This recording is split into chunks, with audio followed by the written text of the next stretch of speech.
اللہ ہی ہے جس نے تم کو پیدا کیا، پھر تمہیں رزق دیا، پھر وہ تمہیں موت دیتا ہے، پھر وہ تمہیں زندہ کرے گا۔ کیا تمہارے ٹھہرائے ہوئے شریکوں میں سے کوئی ایسا ہے جو ان میں سے کوئی کام بھی کرتا ہو؟ پاک ہے وہ اور بہت بالا و برتر ہے اس شرک سے جو یہ لوگ کرتے ہیں۔ خشکی اور تری میں فساد برپا ہو گیا ہے لوگوں کے اپنے ہاتھوں کی کمائی سے، تاکہ مزہ چکھائے ان کو ان کے بعض اعمال کا، شاید کہ وہ باز آئیں۔ اے نبی، ان سے کہو زمین میں چل پھر کر دیکھو پہلے گزرے ہوئے لوگوں کا کیا انجام ہو چکا ہے، ان میں سے اکثر مشرک ہی تھے۔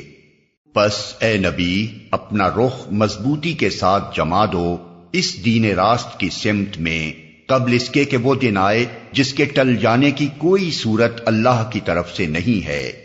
اس دن لوگ پھٹ کر ایک دوسرے سے الگ ہو جائیں گے۔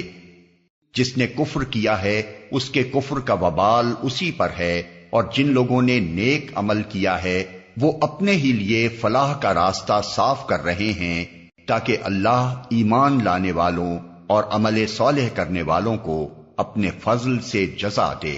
یقیناً وہ کافروں کو پسند نہیں کرتا۔